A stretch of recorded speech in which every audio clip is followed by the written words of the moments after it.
That posture, not the joke itself, is what triggered the response. And this is where the story quietly flips.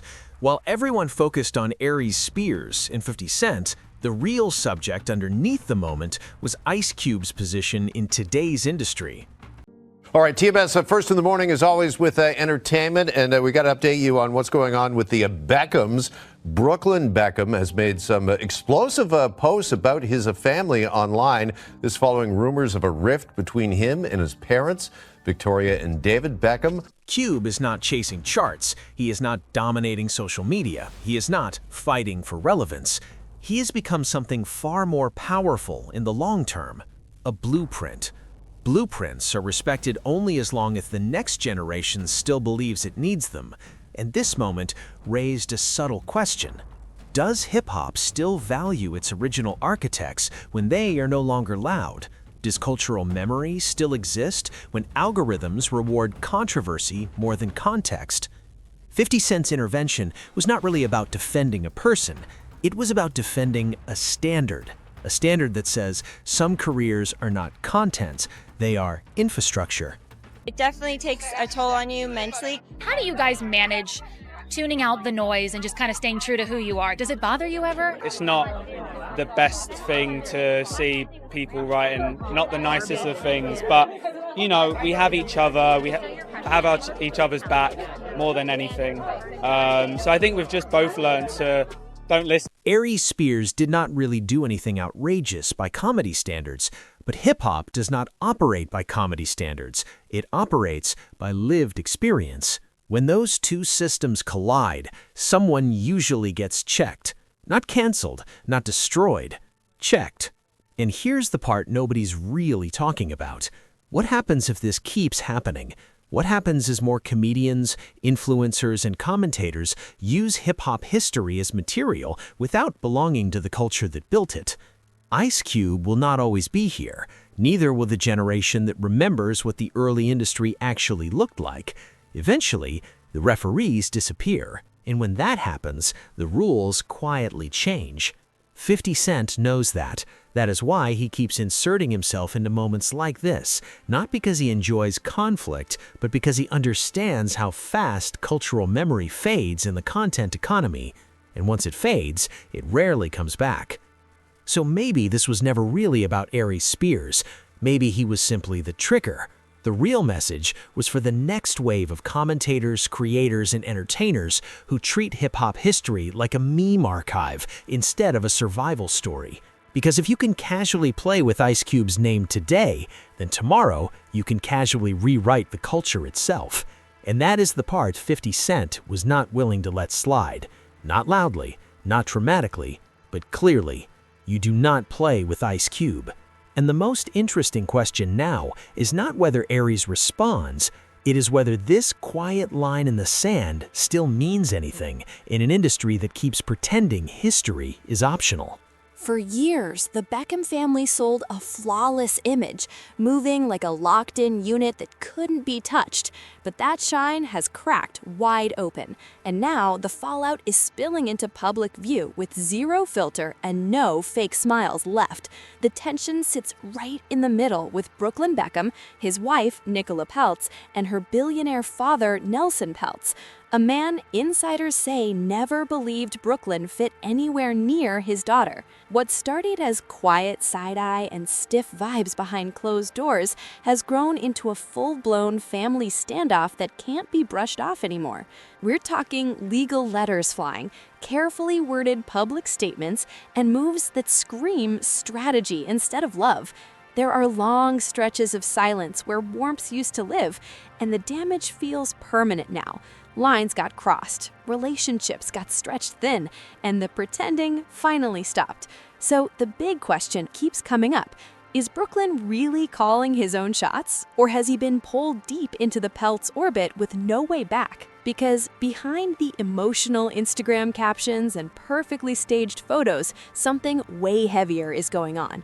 There's a real power tug-of-war happening, and someone is clearly steering the wheel. The real turning point hit when Brooklyn publicly went at his own parents in a long, emotional social media post. He accused David and Victoria of controlling the narrative, putting the Beckham brand above real family, and repeatedly disrespecting his wife. He didn't soften a single word. He didn't leave himself room to walk anything back. Brooklyn made it loud and clear he was choosing Nicola, and fixing things with his parents wasn't even on the table anymore. What shocked people wasn't just that he spoke out, but how final it sounded. There was no hint of forgiveness, no olive branch, not even a suggestion things could cool down later. It read like a door closing for good. And according to people close to the Beckhams, that post didn't come out of thin air.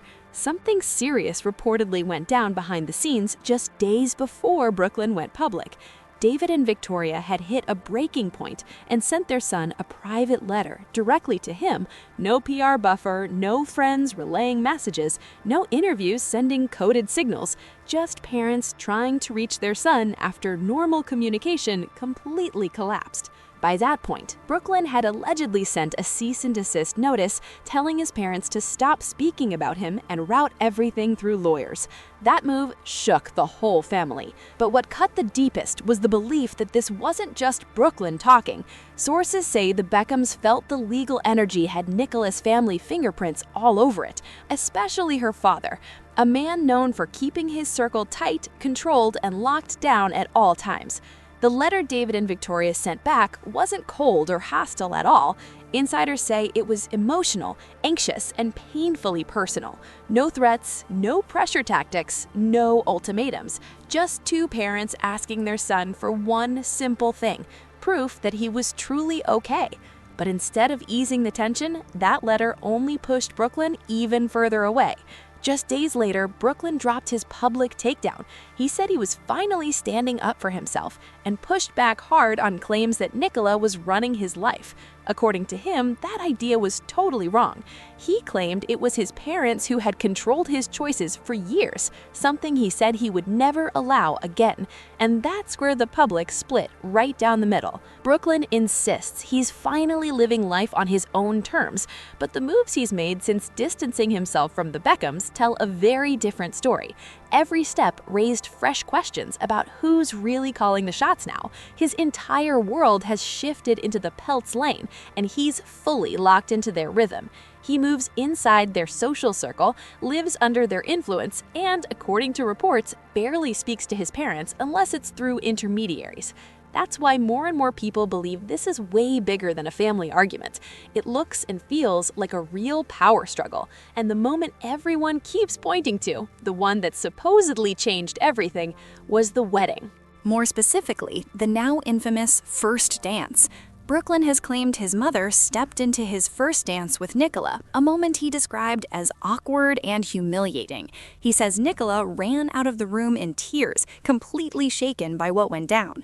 Guests remember the moment differently, but one detail never changes in any version. That moment flipped the energy instantly. What was supposed to be a smooth celebration turned tense in seconds. A moment meant to unite two families instead carved a deep emotional wound that never healed. Even neutral observers admit that dance wasn't really about timing or tradition. It was about feelings, boundaries, and power. And for Nicola, that moment appears to have been the line in the sand. Reports say she made her position crystal clear once the wedding ended. According to people close to the situation, Brooklyn was told he couldn't keep both his wife and his mother close. It became a choice, clean and direct, and Brooklyn chose Nicola. After that, the distance only widened. Invitations allegedly went unanswered, family events were skipped, and communication slowly dried up. Insiders claim Nicola has stayed firm on refusing to attend any gathering where David or Victoria would be present. Whether people see that as protecting her peace or playing the long game depends on perspective, but the outcome stays the same. Brooklyn Beckham is now largely cut off from the family he grew up in, and while Nicola stands publicly beside him, the most powerful figure in this entire situation remains the one who keeps the lowest profile and barely speaks at all. Her father, Nicola Peltz, is a billionaire investor and serious corporate heavyweight who moves through life very differently. He operates with structure, quiet authority, and a level of control most people will never experience. According to multiple reports, Nelson was never fully impressed with Brooklyn, and that skepticism never really faded. Sources say he viewed Brooklyn's career attempts, photography, cooking, lifestyle content, as scattered and unfocused, not matching the discipline and precision he values. There was no public shade, no loud confrontations, just a calm, steady doubt that spoke louder than words ever could. And when someone with that level of money and influence questions you, it carries real weight, especially when your entire life is now tied into their family system. That's why many people watching this situation say one detail stands out more than anything else. Before the wedding, Brooklyn signed a strict prenuptial agreement. If the marriage ever ended, he would have zero access to the Peltz family fortune. Under that agreement, Brooklyn walks away with only what the couple builds together. No inheritance, no extended family wealth, no safety net waiting in the background. And this raised serious concern among people close to him, not because of greed, but because of what it represents: dependency. If the marriage fell apart after Brooklyn distanced himself from his parents, he'd be left without a partner and without a support system. That reality, according to insiders, has weighed heavily on David and Victoria Beckham for years. The fear that their son placed his entire future in someone else's hands never really left them. And despite everything that's happened, people close to the Beckhams insist the door is still open. They say David and Victoria would welcome Brooklyn back instantly. No conditions, no press statements, no public pressure. But Brooklyn has made it clear he has no regrets. He believes he finally spoke his truth and feels justified in walking away.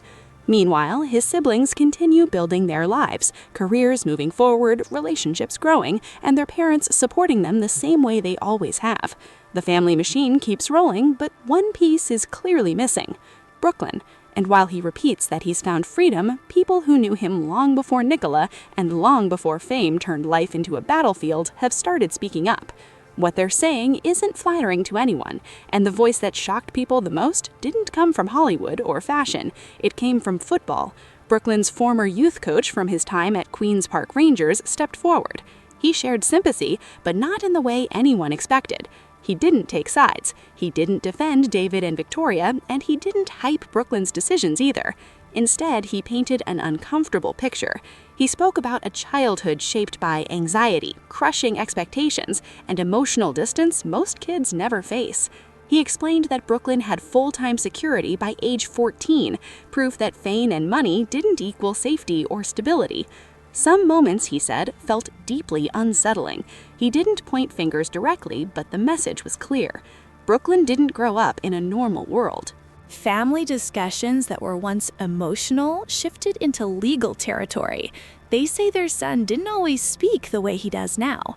He didn't always see them as obstacles. He didn't always frame himself as someone who had been controlled. Brooklyn rejects that version completely. But the timeline is hard to ignore. The deeper his relationship with Nicola grew, the more distance appeared between him and his parents. One of the most revealing parts of this feud isn't who's speaking, it's who isn't. Brooklyn's siblings remain close to David and Victoria. They post together, show public support, and build careers without cutting ties. That stability makes Brooklyn's separation feel even sharper, and it raises the question people keep whispering: what really changed? And why did it only change for him? That contrast has fueled speculation that Brooklyn's situation is specific, not a pattern across the Beckham children, and that leads to a tough question. If the Beckham household was truly as controlling as Brooklyn claims, why was he the only one who walked away completely and did it so publicly and so final? Brooklyn has been praised for standing up for himself, but insiders say the personal cost behind the scenes has been heavy. No casual check-ins from home, no simple family dinners, no emotional safety net waiting. Every interaction is now structured, formal, and layered with caution.